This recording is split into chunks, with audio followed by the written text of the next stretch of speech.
At yun na mga kabayan, pag-usapan nga po natin na ito pong banat po ni Atty. Sal Panelo, doon nga po sa mga gabineting dapat nga po mag-resign.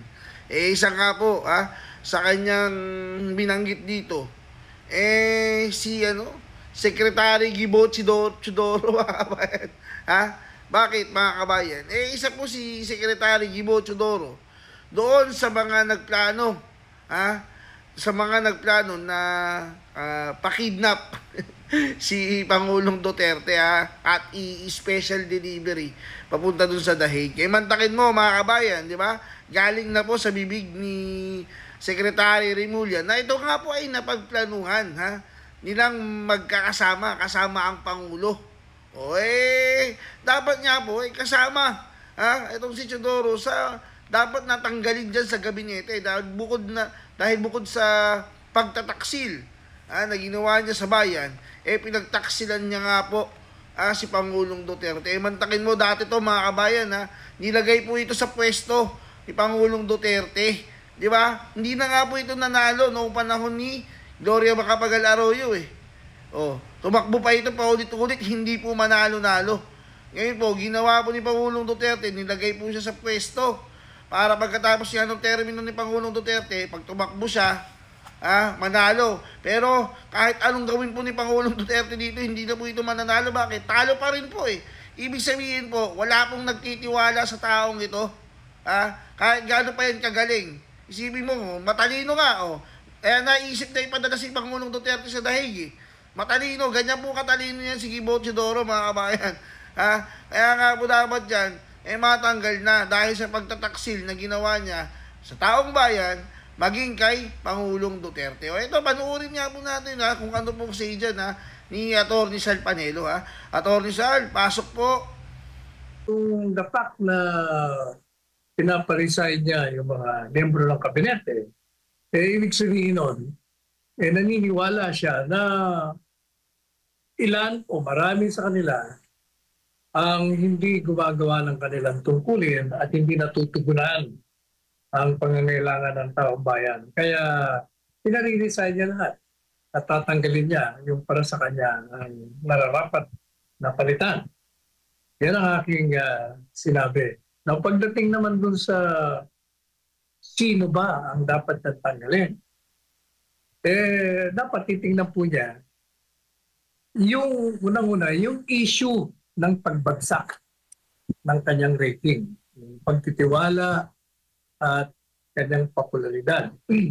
Alam natin, yung mga naunang issue ay yung kaugnay sa mataas na presyo ng bilihin, ang kakulangan ng bigas, yung kakulangan ng matatanda mo ng sibuyas, kamatis, bawang, lahat ng mga kailangan sa pagluluto sa bahay.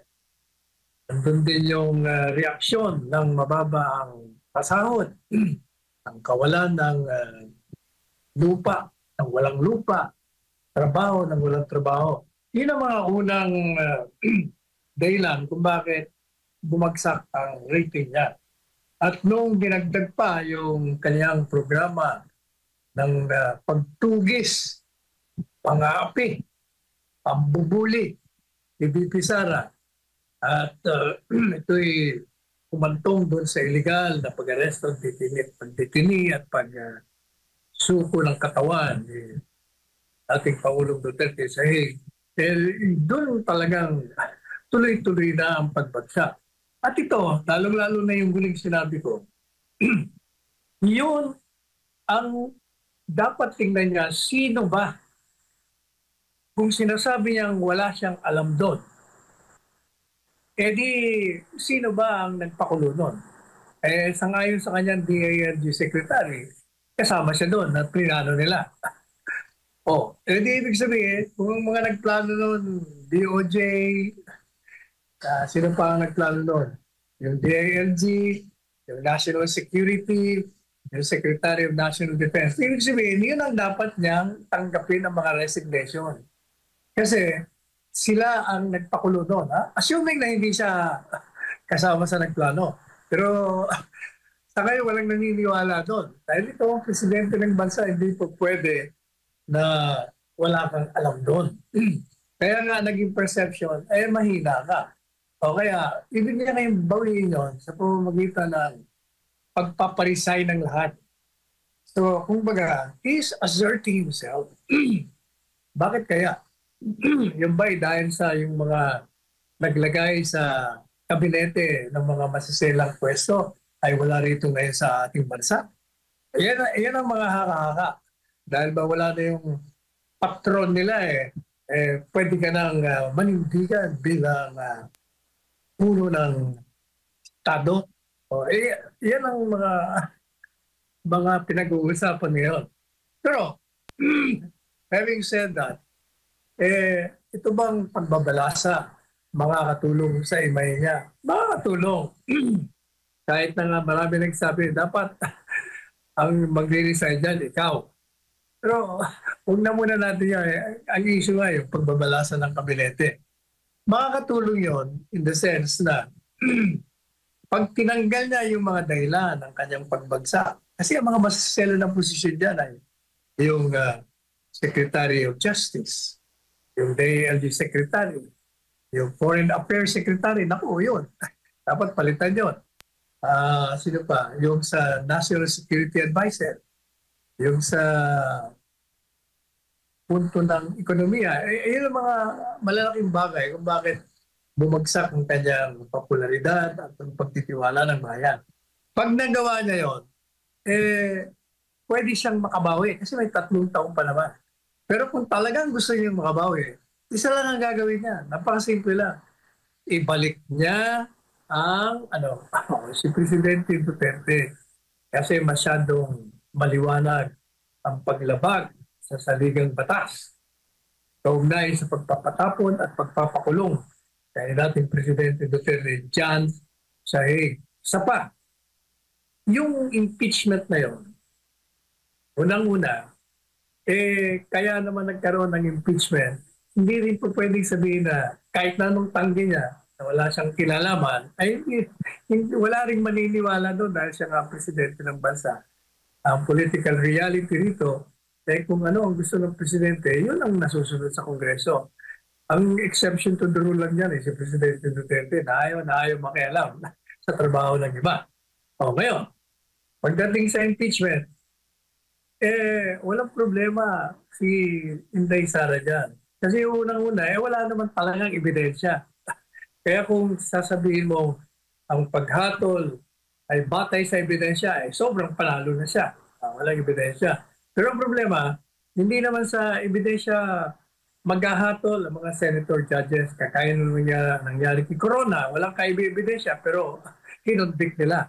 Kasi nga, kung ano ang kumpas noon ng presidente nasunod, mga kasama pang konsiderasyon. Dito, sa tingin natin, ang magiging konsiderasyon, hindi yung loyalty to the administration. Nandun na tayo na yung mga kakampi ni Presidente Duterte, ni Inday Sara, talagang bobotong absuelto. Pero yung iba, na sabi nila, nako, ano yan, anti-Duterte yan. BBM yan, hindi ako naniniwala doon. Alam niyo ako bakit? Kasi yung mga yan, ang tinitingnan niya sa 2028, tatakbong muli yan Alam nila, na pag kinontra nila si Inday Sara dito, pareho ng mga kumontra sa kanya at si Presidente Duterte nung nakarangalalan, talagang lalagapak. Hindi mangyayari yun. Kaya they will be voting, as I have said, on the basis of what is good for them politically. Yan ang mangyayari dyan. Bihirang-bihira sa isang politiko ang nagbibigay ng hatulan dahil sa kanyang prinsipyo. Bihira yun. Meron, pero bihirang-bihira. At kung meron man, baka isa-dalawa lamang. And Attorney Sal, you've already mentioned in your program previously yung mga nagugustuhan nyo o nakikita nyo na good performing ng mga cabinet secretaries ng current administration. And mayroong mga bali-balita na baka raw tanggalin yung iilan sa kanila, Attorney Sal. Your comments on that? Kaya nga sinabi ko na yung mga magaya ng executive secretary. Actually, yun ang ugo ngayon na kaya nagkaroon ng pagbabalasa ay dahil yung executive secretary ay gustong tanggalin. Maliban pa doon sa mga iba. Pero yung mga iba namang performing, mahuhusay naman sila, dapat manatili sila. Gaya Secretary Cristina, Tourism, Secretary Hermosa ng Health, Secretary Rex Gatchalian ng DSWD, yung Secretary ng Housing, si Jerry Acusan, at sino pa ba? Secretary ng Department of Agrarian Reform, si Contrato Estrella. Yung DIT siguro, wala tayong narinig na pasama pa sa kanya. So, madalit sabi, meron talagang mga gagaling, gaya ni yung advisor na magaling na bata. Sino nga ba siya? Yung galing sa Robinson, napapatakbo ng Robinson Galleria, si Frederick Go. O yun, magaling yan. Yun ang dapat na mapanatili sa kabinete sapagkat yun ang makakatulong sa kanila. The rest, questionable. And Attorney Sal, yung mga iilan sa kanila, bago lang silang na-appoint. Like for example, si bagong OWA administrator, si P.Y. Kaunan. And also ito si Dandy Ang II, na CFO chairperson and secretary. Fairly recent lang sila nakaupo sa kanilang posisyon. Teka muna. Alam mo, unang-una, mayroon pang isang magaling na hindi pa nasusubukan. Si Secretary ng DICT, si Secretary Aguda. Bago yun eh. Mukhang okay yun. Yung sinasabi mong bago sa mabuti binanggit mo, administrador ng OWA. Sapagkat di ba tinanggal si Arnel Ignacio? Ako yung tinitingnan ko, yung mga nababasa ko, hindi ko naririnig yung panig ng Arnel Ignacio. Kaya nagkausap kami kahapon. Tumawag siya at pinaliwanag niya ang panig niya. Sabi niya, shock na shock ako sa nangyari. Kasi parang pinalalabas nitong secretary ng migrant, itong si Kakdak. Alam mo yung secretary Kakdak, dapat palitan din niya dahil ang record niya nung OWA administrator pa, masama. Dahil I had to call the Secretary of Labor para isumbong sa kanya ang ginawa niya doon sa isang airlines carrier na ginamit ng gobyerno para sa transport ng mga OFW during the pandemic. Hindi niya binabayaran. Nandun na yung cheque sa kanya, pinababalik-balik niya, hindi niya pinapapansin. So, kaya yun, isa sa mga dahilan kung bakit natin pinupuna siya. Ngayon, lumalabas ngayon dito sa kaso ni Administrador Arnel. Ang sabi niya, ang pinag-uusapan dito, yung pagbili ng OWA nung lupa na tatayuan ng isang building para sa mga transit na kung walang material, doon muna titira. At sa ngayon sa kanya, ang assessment ng lupa ay 2.5 billion ang presyo pero nabili lang daw nila ng 1.4 billion. Madalit sabi, binili daw nila yon.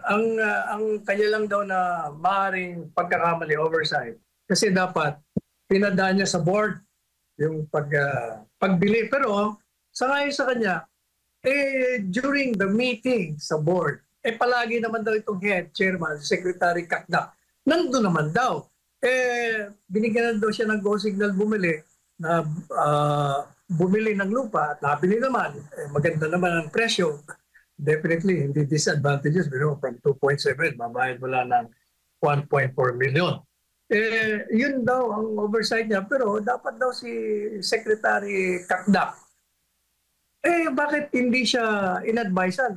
Panay daw, alam naman daw lahat ng prosedimento, yung step na ginawa niya from the very start. Pagkatapos bigla na lang siyang aakusahan ng ganito. O kaya sabi ko, tawawa naman. Mukhang na-frame up ito. Kasi tinatanong ko siya, ano ba ako yung project na yan? Sabi niya, inumpisa nito ni gustong gawin ito ni Secretary Kakdak nung isang administrador. Hindi naman niya na tuloy.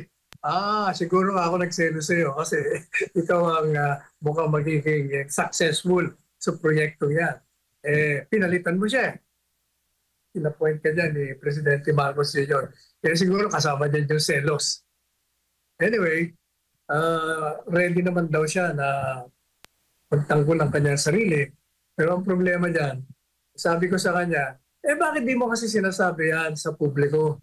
Tumawag ka ng press conference at isiwalat mo lahat yan, yung ginawa mo, para malaman naman yung panic mo. Kawawa ka naman. Dahil pag hindi ka umiimik, akala ng lahat, ang naririnig lang yung kabilang panig. O hindi, baka ang perception sa'yo, guilty ka. Buti naman, Attorney Sal, at natanong mo yung friend mo sa kanyang comment on this because I don't think he has released that to the public, yung shinare niyo po ngayon. Wala pa. Sabi niya, tatawag daw siya ng press con mamaya. Sabihin mo lahat yung mga kunento mo sa akin. But sabi ko, kung maalala ko yan bukas ng umaga, ngayon yun, babanggitin ko. Mabuti naman at binanggit mo yung issue ng OWA, kaya naalala ko.